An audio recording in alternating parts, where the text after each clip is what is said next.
നമസ്കാരം. 80കളിലെയും 90കളിലെയും മുൻനിര ഹിന്ദി ചലച്ചിത്ര താരമായിരുന്നു ശ്രീദേവി. ജനിച്ചത് 1963 ഓഗസ്റ്റ് 13-നായിരുന്നു. തമിഴ്, ഹിന്ദി, തെലുങ്ക്, മലയാളം, കന്നഡ എന്നീ ഭാഷകളിലായി 300-ലധികം ചിത്രങ്ങളിലാണ് ശ്രീദേവി അഭിനയിച്ചിട്ടുള്ളത്. ഇന്ത്യൻ സിനിമയിലെ ആദ്യ വനിതാ സൂപ്പർ താരമായി അറിയപ്പെടുന്ന ഇവർ ഇന്ത്യൻ സിനിമയിലെ ഏറ്റവും പ്രശസ്തരായ അഭിനേത്രികളിൽ ഒരാളാണ്. എന്നാൽ സിനിമാ ലോകത്തെ ഒന്നാകെ ഞെട്ടിച്ചതായിരുന്നു നടി ശ്രീദേവിയുടെ മരണം. ദുബായിലെ ഹോട്ടലിലെ ബാത്ടബിലാണ് 2018 ഫെബ്രുവരി 24-ന് മരിച്ച നിലയിൽ കണ്ടെത്തിയത്. താരത്തിന്റെ മരണം സംബന്ധിച്ച് പല വിധത്തിലുള്ള അഭ്യൂഹങ്ങൾ പരന്നിരുന്നു. നീണ്ടൊരു ഇടവേളയ്ക്ക് ശേഷം ശക്തമായി തിരികെ വന്ന് വീണ്ടും സജീവമായപ്പോഴാണ് ശ്രീദേവിയെ തേടി മരണമെത്തുന്നത്. ഇന്ത്യൻ സിനിമാ ലോകത്തെ പിടിച്ചുലച്ച സംഭവമായിരുന്നു ശ്രീദേവിയുടെ മരണം. ശ്രീദേവിയുടെ മരണം പലതരത്തിലും വ്യാഖ്യാനിക്കപ്പെട്ടു. കൊലപാതകം മുതൽ ആത്മഹത്യ വരെ ആരോപിക്കപ്പെട്ടു. തന്റെ ഭാര്യയുടെ മരണത്തിന്റെ വേദനയിലൂടെ കടന്നുപോകവേ തുടർച്ചയായി 48 മണിക്കൂറാണ് ബോണി കപൂറിനെ ചോദ്യം ചെയ്തത്.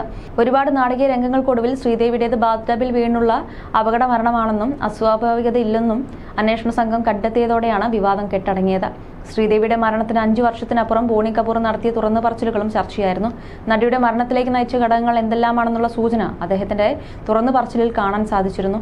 തന്റെ ശരീരഭംഗി നിലനിർത്താൻ കഠിനമായ ഡയറ്റായിരുന്നു ശ്രീദേവി പിന്തുടർന്നിരുന്നത്. പട്ടിണി കിടക്കുക പോലും ചെയ്തിരുന്നു. അത് കാരണം പലപ്പോഴും ശ്രീദേവി ബോധരഹിതയായിട്ടുണ്ടെന്നാണ് അന്ന് ബോണി കപൂർ പറഞ്ഞത്. അവൾ പതിവായി പട്ടിണി കിടക്കുമായിരുന്നു. കാണാൻ എപ്പോഴും ഭംഗി ഉണ്ടാകണമെന്ന് അവൾ ആഗ്രഹിച്ചിരുന്നു. സ്ക്രീനിൽ ഭംഗി തോന്നാൻ എപ്പോഴും നല്ല ഷേപ്പ് ഉണ്ടാകണമെന്ന് അവൾ ആഗ്രഹിച്ചു. ഞങ്ങൾ വിവാഹം കഴിച്ച കാലം മുതൽ തന്നെ അവൾ പലപ്പോഴായി ബോധം കെട്ട് വീണിരുന്നു. BP വളരെ ലോ ആണെന്ന് ഡോക്ടർ പലവട്ടം പറഞ്ഞിട്ടുണ്ട്. നിർഭാഗ്യവശാൽ അവൾ അതൊന്നും കാര്യമാക്കിയില്ല. ഇതൊന്നും അത്ര ഗൗരവമുള്ള കാര്യമല്ലെന്ന് ആ സംഭവം നടക്കുന്നതുവരെ അവൾ ചിന്തിച്ചു കാണില്ല എന്നാണ് ബോണി കപൂർ പറഞ്ഞിരുന്നത്. നിർഭാഗ്യമാണ്. അവളുടെ മരണശേഷം നാഗാർജുന വീട്ടിലേക്ക് വന്ന് അനുശോചനം അറിയിച്ചിരുന്നു. അന്ന് അദ്ദേഹം ഒരു കാര്യം പറഞ്ഞു. അവർ ഒരുമിച്ച് അഭിനയിക്കുമ്പോഴും അവൾ കഠിനമായ ഡയറ്റ് പിന്തുടർന്നിരുന്നു. ഒരു ദിവസം ബാത്റൂമിൽ വീണ് അവളുടെ പല്ല് പൊട്ടിയെന്നാണ് അദ്ദേഹം പറഞ്ഞത് എന്നും അദ്ദേഹം കൂട്ടിച്ചേർക്കുന്നുണ്ട്. അതേസമയം ശ്രീദേവിയുടെ മരണത്തിന് പിന്നാലെ തന്നെ 48 മണിക്കൂർ ചോദ്യം ചെയ്തുവെന്നും നുണപരിശോധനയ്ക്ക് വിധേയനാക്കിയെന്നുമാണ് ബോണി പറഞ്ഞത്. തന്നെ ചോദ്യം ചെയ്ത ഇന്ത്യൻ മീഡിയയുടെ സമ്മർദ്ദത്തെ തുടർന്നാണെന്നും അദ്ദേഹം പറയുന്നുണ്ട്.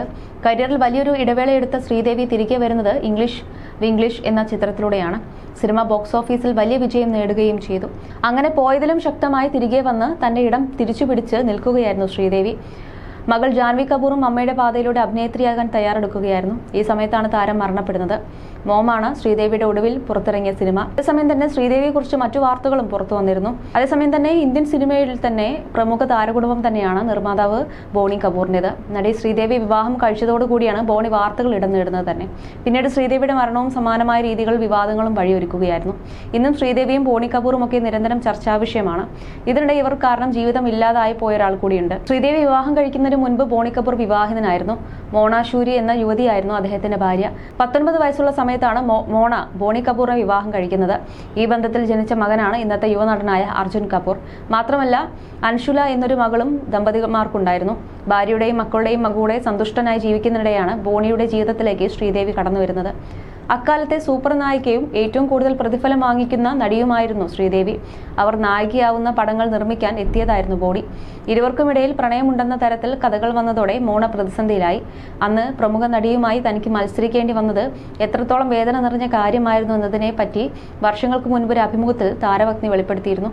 ഭർത്താവിന്റെ പേരിനൊപ്പം നടി ശ്രീദേവിയുമായി കഥകൾ വന്നപ്പോൾ നിങ്ങളുടെ ജീവിതത്തെ എങ്ങനെയാണ് അത് ബാധിച്ചതെന്നായിരുന്നു ഒരു അഭിമുഖത്തിൽ മോണയോട് ചോദിച്ചത്. ഒരു നടിക്കെതിരെ മത്സരിക്കേണ്ടി വന്നതിലുള്ള അപമാനം വരെ വളരെ വേദനാജനകമായിരുന്നു. അതെന്നിൽ താഴ്ന്നവളാണെന്ന തോന്നലുണ്ടാക്കി. നിങ്ങൾ എപ്പോഴും തടിച്ചിയായി ഇരിക്കുന്നത് എന്തുകൊണ്ടാണ്? ശരീരഭാരം കുറയ്ക്കുന്നില്ലേ? അല്ലെങ്കിൽ നിങ്ങൾക്ക് വർക്കൗട്ട് ചെയ്തുകൂടെ? എന്നിങ്ങനെയുള്ള നിർദ്ദേശങ്ങളായിരുന്നു തനിക്ക് കിട്ടിയത്. പ്രമുഖരായ വ്യവസായികളുടെ ഭാര്യമാരാണ് ഇത്തരം നിർദ്ദേശങ്ങളുമായി എൻ്റെ അടുത്ത് വന്നത്. പക്ഷേ ഇതെല്ലാം എന്നെ കൂടുതൽ ബോധവതിയാക്കി. ഞാൻ അതിൽ നിന്നും എഴുന്നേറ്റ് പൊടി തുടച്ച് വീണ്ടും നടക്കാൻ തുടങ്ങി.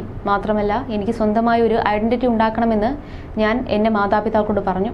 ഒരാളുടെ ജീവിതത്തിൽ നമുക്ക് സ്ഥാനമില്ലെന്നുണ്ടെങ്കിൽ പിന്നെ നമ്മുടെ ജീവിതത്തിൽ അവർക്കും സ്ഥാനമുണ്ടാകില്ല. ഇതാണ് ഞാൻ അന്ന് മനസ്സിൽ ചിന്തിച്ചിരുന്നത്. ഞാൻ ജീവിതത്തിൽ പരാജയപ്പെട്ടിട്ടില്ലെന്ന് അന്ന് എനിക്ക് മനസ്സിലായി.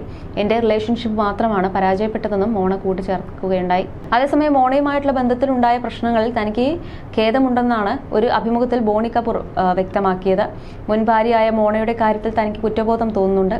അർജുൻ്റെ അമ്മ മോണയോട് ഞാൻ വളരെ സത്യസന്ധത പുലർത്തിയിട്ടുണ്ട്. ശ്രീദേവിയോടുള്ള എൻ്റെ വികാരങ്ങളെക്കുറിച്ച് അവൾക്ക് അറിയാമായിരുന്നു. ഞാൻ അതൊരിക്കലും നിഷേധിച്ചില്ല. ശ്രീദേവിയും ഞാനും തമ്മിൽ വിവാഹിതരാകുന്നതിന് വളരെ മുൻപ് ശ്രീയും മോണയും ഒരേ വീട്ടിൽ താമസിച്ചിട്ടുണ്ട്. മോണയ്ക്ക് മാത്രമല്ല ശ്രീദേവിയോടുള്ള എൻ്റെ വികാരങ്ങളെക്കുറിച്ച് എൻ്റെ അമ്മയ്ക്കും അറിയാമായിരുന്നു. അതുകൊണ്ടാണ് ഒരു ദിവസം അമ്മ ശ്രീദേവിയുടെ അടുത്ത് ചെന്നിട്ട് ബോണിയുടെ കയ്യിൽ സഹോദരൻ എന്ന നിലയിൽ രാഖി കെട്ടിക്കൊടുക്കാൻ പറഞ്ഞത് എന്നും ബോണി കപൂർ വ്യക്തമാക്കുന്നുണ്ട്.